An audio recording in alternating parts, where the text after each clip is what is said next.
Hello and welcome to this second video in our Growing Young series, which is focused on being the best neighbours.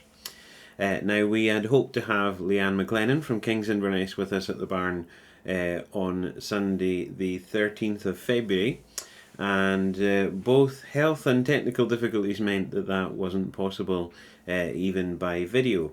And so thankfully Alison Ramsey, one of our elders, ably stepped in at the last minute and spoke to the topic. But Leanne had also recorded her talk, her thoughts, her reflections on this, and we wanted to be able to share that too. So we're sharing it as a bonus track, in a sense, to the series. But this was meant to be part of the main series. So here is Leanne McLennan from King's Inverness. We'll let her tell you in her own words. But here she is talking about growing young, being the best neighbours. Enjoy. Good morning, everyone. The lesson this morning is taken from the New Testament, the Gospel of St. Matthew, reading chapter 22, reading verses 34 to 40, and it's entitled, The Greatest Commandment. Hear the word. Hearing that Jesus had silenced the Sadducees and the Pharisees got together. One of them, an expert in the law, tested him with this question, Teacher, which is the greatest commandment in the law? Jesus replies, Love the Lord your God with all your heart, with all your soul, and with all your mind. This is the first and the greatest commandment. And the second is like it. Love your neighbour as yourself. All the law and all the prophets hang on these two commandments. And all God's people said, Amen.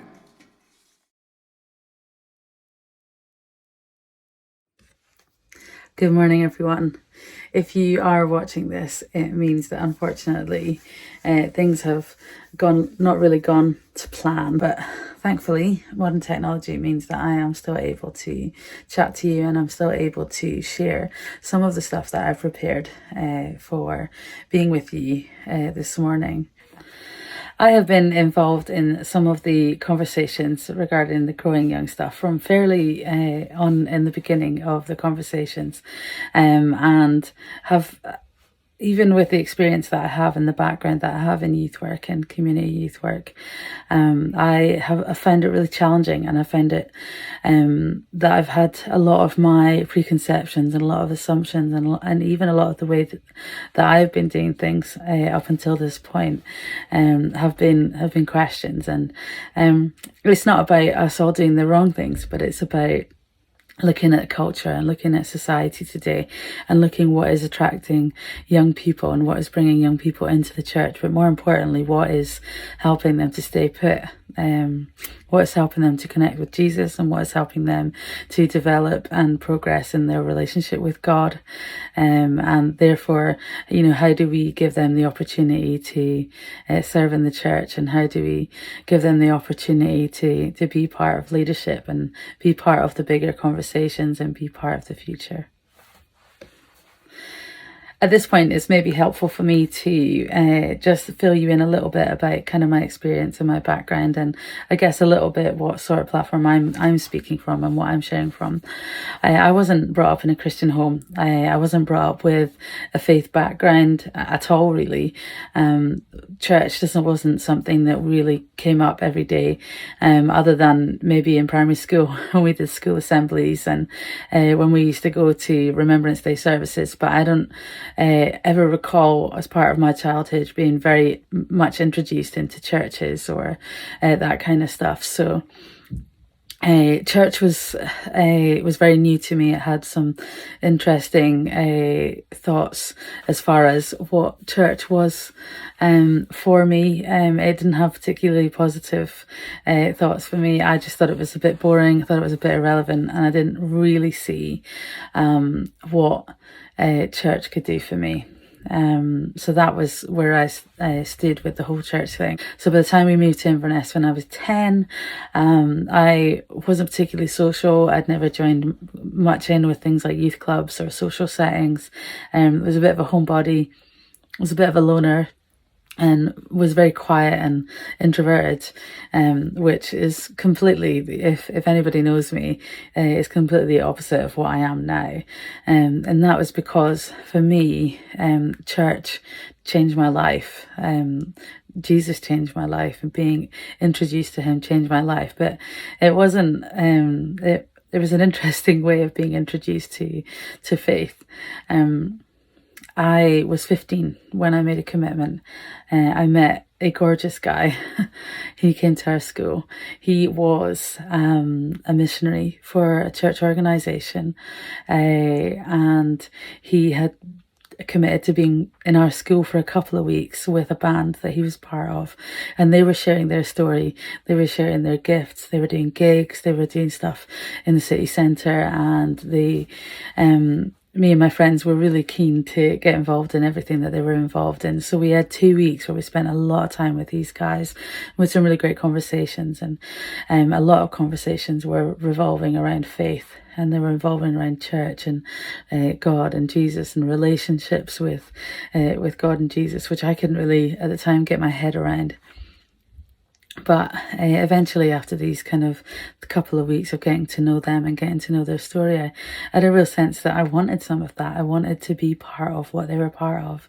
And so I made a commitment, and I said that prayer, and I asked God for forgiveness, and I asked him to come into my life. What was really, really encouraging to me is that I'm pretty sure that all of these people from the church and the youth leaders at the time and the young people at the time, I'm pretty sure they knew all this about me, but they still loved me. They still accepted me. They still were willing to get to know me.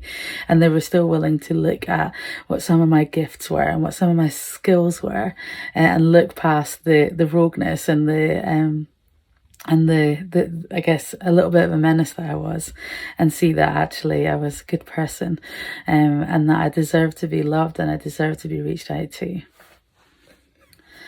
So there I was, 15 years old, loud, proud, a little bit obnoxious maybe, a little bit presumptive, and a little bit bolshy, and overly confident probably.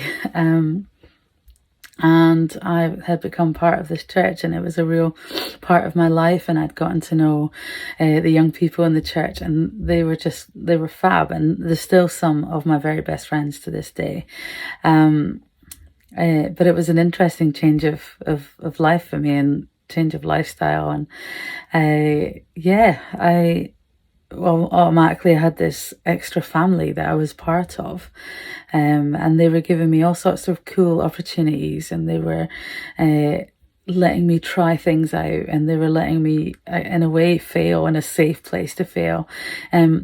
That for me, I think, is one of the amazing things about growing young, is that has been really identified as something that is a key priority if we're going to keep encouraging young people to stick with their faith and to stick with relationship with God, is that they need to be in a safe place where they won't always get it right, but they're still loved, and they're still loved unconditionally. So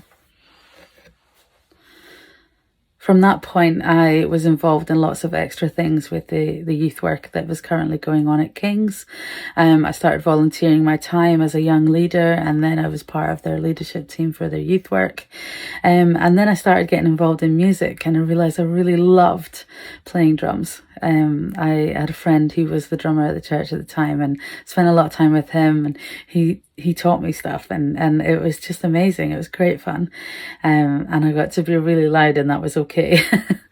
But I'm so excited to be part of this growing young journey, because it recognises that these are all things that are really important to bring our young people into church, and to keep them, and to grow our church with young people, and to invest in young people.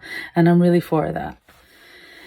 When I was 20 years old, having gone through some of these young leader experiences and the things that I've been doing, I became a bit restless, and I became ready to do something different. I had really been enjoying being part of this church, and I loved my church family.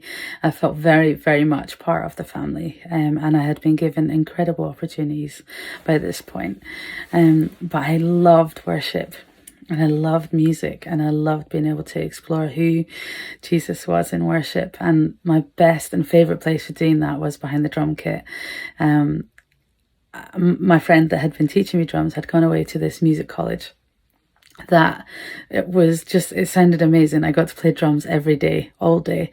I got to be with other people that were passionate about worship, that were passionate about music, and I got to do it every day. It did mean moving away to somewhere new, and that excited me because I was ready for an adventure, and I was ready for God to do something in me somewhere else. And so I pushed that door, and I was accepted to go to Nexus. When I finished up my Nexus year, I was ready still to do something different. I wasn't ready to come home, and I got an opportunity to go and do some music ministry in Aberdeen.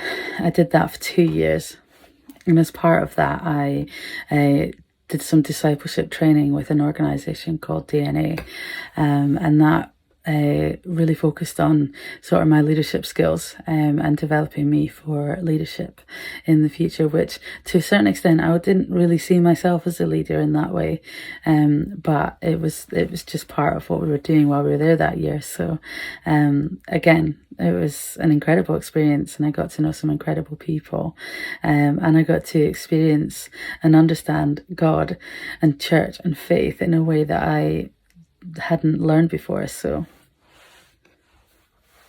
And then God told me to come home, and I really didn't want to. However, I did listen, and I did obey, and I started some conversations with the leadership at King's, and talking to them a little bit about, where I was at and how I was doing and what felt like God was saying to me. And they very much confirmed what I felt like God was saying to me at that point. And so just a few months later, I moved home. As much as I didn't want to, I left my family in Aberdeen, my friends in Aberdeen, and I moved back here. And that was when it was really interesting shift in dynamics for me as a young person that had grown up in the church without a Christian background, and then all of a sudden I was part of the leadership of a church, and I was employed by the church, and I was in that post for nearly 12 years. And they were an amazing 12 years. I had a fantastic time. Again, lots of great experiences. But the most important part for me is that I got to raise 3 generations of young people through high school. Some of them still involved in church, some of them still very much involved in ministry now. And some of them whom I know and I trust in God that they've had those seeds planted, and that the stuff and the work that we did with them maybe isn't going to come to fruit right now, but at some point, God, in God's timing, He will welcome them. I've recently started working with young people in a different setting. I work for the local council now, and I work as a therapeutic young person's worker, and I work with young people in long-term residential care that have been brought up in care for a long time, and I work with them, mainly the young people that are suffering with a great deal of trauma, a great deal of backgrounds that no young person should ever have had to grow up with. And so that's been really interesting and really challenging and very emotional, actually, to think that some of these young people have gone through so much and yet they still have so much love to give. I very much believe that God has me here for a reason, in this position for this time, and I am loving the opportunity to be light in the darkness. And that's what I feel right now, is that very much He has me in a position of light where there is a whole lot of darkness. I'm sure that you all by now are very, very aware of the 6 core commitments that probably all of the other speakers will have mentioned, but they really do create the foundation of what Growing Young is looking to try and achieve. And obviously it represents the research that has been done with the young people, and them saying, these are the things that are important to us. These are the things that mean that we want to stay within the church. These are the things that keep us coming back, because we know that you are empathizing with us. We know that you're making us a priority. We know that you're exempling key chain leadership because you're giving us opportunities. We know that you are the best neighbor and that we are seeing you do incredible stuff in the local community, and we really want to be a part of that, and we really want to make a difference. So the topic that I have been asked to speak on today is the subject of being the best neighbour, which is one of the 6 core commitments from Growing Young.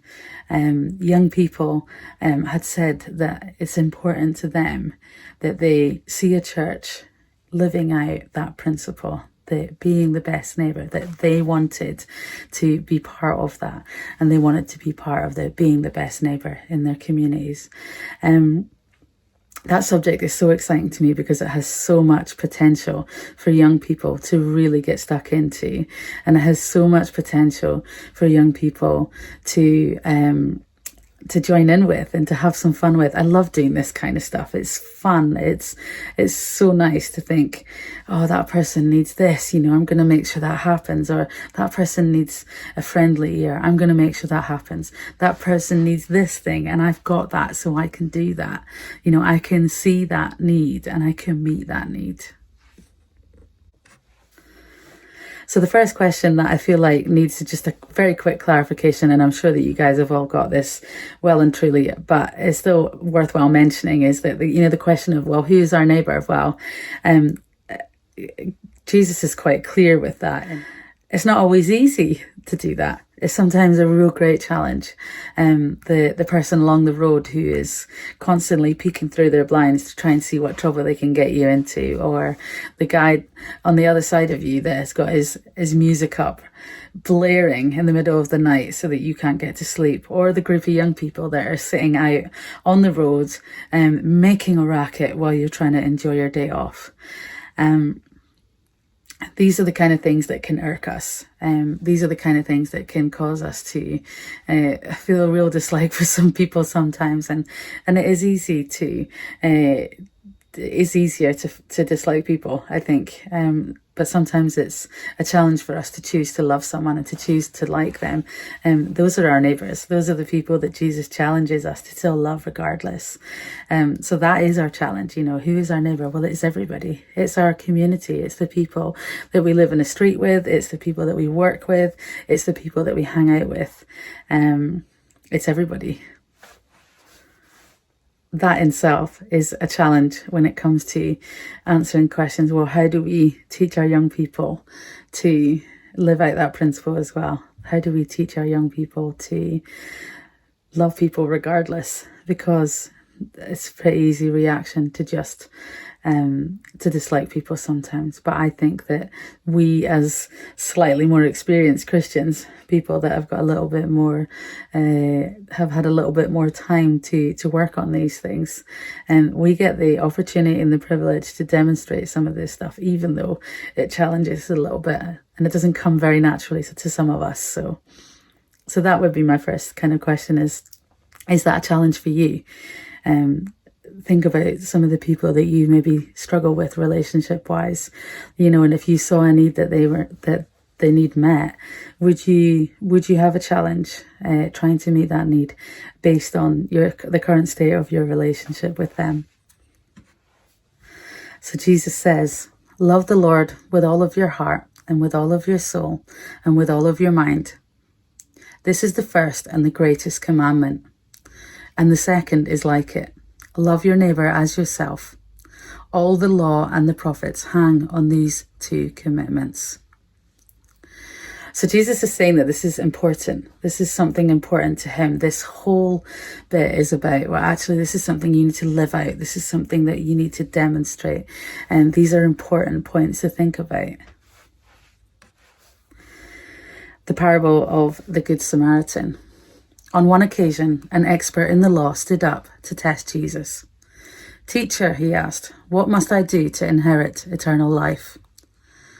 What is written in the law? Jesus replied. How do you read it? He answered, love the Lord your God with all your heart and all your soul and with all your strength and with all your mind, and love your neighbor as yourself. You have answered correctly, Jesus replied. Do this and you will live. But the teacher of the law wanted to justify himself, so he asked Jesus, Who is my neighbor? In reply, Jesus said, A Jewish man was going down from Jerusalem to Jericho when he was attacked by robbers. They stripped him of his clothes when he was attacked. They stripped him of his clothes, beat him, and went away, leaving him half dead. A priest happened to be going down the same road, and when he passed, he saw the man. He passed by on the other side. So too did a Levite. When he came to the place and he saw the injured man, he also passed by on the other side too. But a Samaritan, as he travelled, came where the man was, and when he saw him, he took pity on him. He went to him and bandaged all his wounds, pouring on oil and wine. Then he put the man on his own donkey, brought him to an inn, and took care of him. The next day he took out 2 denarii and gave them to the innkeeper. Look after him, he said, and when I return, I will reimburse you for any extra expense you may have. Which of these 3 do you think was a neighbor to the man who fell into the hands of the robbers? Jesus said. The expert in the law replied, The one who had mercy on him. Jesus told the expert, Go and do likewise. So there's your answer to the why we should love our neighbor. And that's because Jesus told us to. He told us to go and do likewise. Go and do as the Samaritan did. In this parable, Jesus is telling us that it doesn't matter where you're from. It doesn't matter whether you're a Jew, whether you're a Levite, whether you are a Samaritan. We are called to love one another, and we're called to love our neighbor. In this situation, the Samaritan would have been shunned. He would have been disreputed and rejected by his community. He would have been shamed. He took a big risk by being kind to this man, by giving him the care that he needed. And it also had a financial cost to it. So in this, we read that he has taken 2 denarii and he's given it to the innkeeper. He said, please take this to pay for anything that they cost you to look after him. But if you do incur any more costs, I will reimburse you for it. Now, the Samaritan man didn't know how long it was going to take. He didn't know how long it was going to take for this man to feel better, but he made a commitment to him. He made a commitment to him because he was called to love, because he knew what it was to be kind, to be generous, even when there was a cost attached to it. So there was a cost attached to it, to him financially and to his reputation. And sometimes it can feel like that when we are trying to be the best neighbour to the people that we meet. Sometimes we can see the needs that need to be met, and sometimes there's a cost to us personally. Sometimes it takes time, sometimes it takes money, sometimes it takes giving something that's maybe a little bit more tricky to give over, but we're called to love, and we're called to be generous, and we're told to be kind, and we're called to be the best neighbours that we can. And so it shouldn't matter whether it is that gang of kids that are at the front of your house that are being rowdy and that are making a noise all the time, or the neighbour down the street that is always blaring his music. We're still called to love. We're still called to show love and be gracious and be kind. So when I started thinking about this story, I started asking the question, well, how? How do I be the best neighbour? How do we be the best neighbour? And how do we bring young people with us on that journey? I don't have all of the answers to the hows. I think that is really challenging for all of us right now. Culture today is different from culture when we were that age, and so we don't necessarily always have the best perspective on it, in my opinion. But I did start asking myself the question, well, how can I do it? Like, in particular, how can I be the best neighbour, and how can I bring young people with me on that journey? How do we support and encourage our young people to adopt this everyday principle that Jesus is asking us to do into their everyday lives and into the culture within which they live right now? Who knows? I did have some thoughts, and I think that it might be quite helpful just to be honest with you about that. I have 4 points that I think maybe are good ideas to remember as we start having these conversations more and more. So my first point is be intentional. And that is about being intentional in your relationships with young people. And for some people that can seem like it's quite an intimidating statement. But it's really just about including them and acknowledging them and making sure that they know that you care about them. And maybe being the one that initiates conversation, that starts off the relationship. Those of us that have been around a bit longer, that are a little bit more experienced, that have tried this whole, being a bit more social, engaging in conversation. We've tried it a bit more, and we're a bit more confident with it, and we're a bit more confident at maybe not doing it well and messing up a little bit. But we're okay being a little bit more uncomfortable. I have learned over the last year or so that we have been on this growing young journey that young people really do want to be included in relationships with us, slightly more older, slightly more experienced people. And they maybe are not always the most confident being the ones that initiate conversations, but they do appreciate and value being included. So maybe just having a thought about thinking about the bigger picture when you're being intentional about relationships with young people. Look around the room. Look at the young people that you've got in the room to start with. And even just making sure that, on a weekly basis, when you see that young person, you make sure that you say hi and you give them a smile and they're able to feel welcome and they're able to feel acknowledged and noticed. And then the following week, it might mean more to them for you to actually go and say hi to them. So, good morning, how are you doing? It's nice to see you. And then a few weeks later, you do that and potentially you get a little bit of, I'm fine, thanks. Fine, thanks. That's great. I'm doing well. And then the following week, it might be more, actually, I've had a really rough week. It's been really tough at uni this week. It's been really tough at school this week. I'm really struggling on this subject, and my teacher's not really helping me very much. But I'm doing okay. There's an opening right there for you to offer to pray for them, or just to say, can I include you in my prayers this week? I've been praying, for young people in our church, and I've been praying for you. And would you be okay if I continue to pray for you this week in this situation?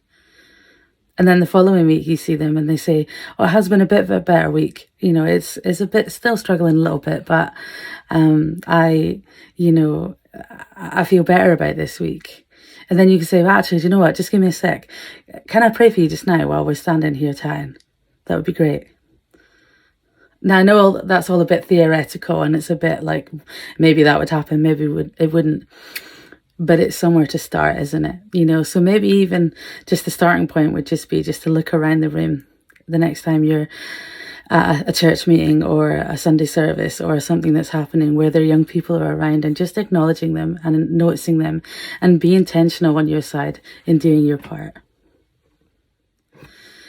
And the bonus about being the person that starts to initiate those conversations is that inevitably you get to be the one that starts to develop a relationship with them. And then you can actually ask them, what are your needs? How can I help you? What can I do for you? How can I support you? How can I encourage you? And how can I inspire you? My second point is about being a good neighbour to them. A great way to teach our young people how to be a good neighbour is to be a good neighbour to them first.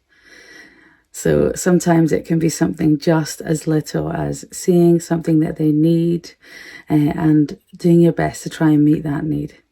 Give them an encouraging word, give them something like a drink of juice, during the main meeting or something that demonstrates what it is to be a good neighbour, to see the need of someone and to be actively interested in meeting that need. And we can see in that story of the Good Samaritan that he saw a need and he decided to meet a need. And that was an incredible demonstration to those that were around him at the time. They could see him, even though there was a cost attached to him and the actions that he took to make sure that this man was looked after and cared for, there was a great cost to him. But he did it anyway, and that was a demonstration of his love. I've got a quick story about something that we did a few years ago now. We were talking about kindness. We were talking about random acts of kindness. And this was before we'd actually had our youth meeting. We were just chatting about how we were going to run this session. And we decided that we were actually going to do something to demonstrate it. So me and my pal Kaylee decided that we were going to go down to Tesco and we were going to buy a whole bunch of like £1 Easter eggs, and one for each young person basically. And really late one evening we just decided to go on a bit of a secret mission, and we decided to drop an Easter egg off at each of the young person's door. So we did that and it was really good fun. It was really exciting. It made us feel a little bit good about ourselves, but that wasn't the primary objective, of course. But we wanted to do this because we wanted them to get a sense of what that felt like for someone to have done something kind for them. And then we were going to explore how it made them feel. So we got, a week or so later, we got to our meeting and we were running our program and we were chatting about random acts of kindness, and we were chatting about blessing people and blessing each other.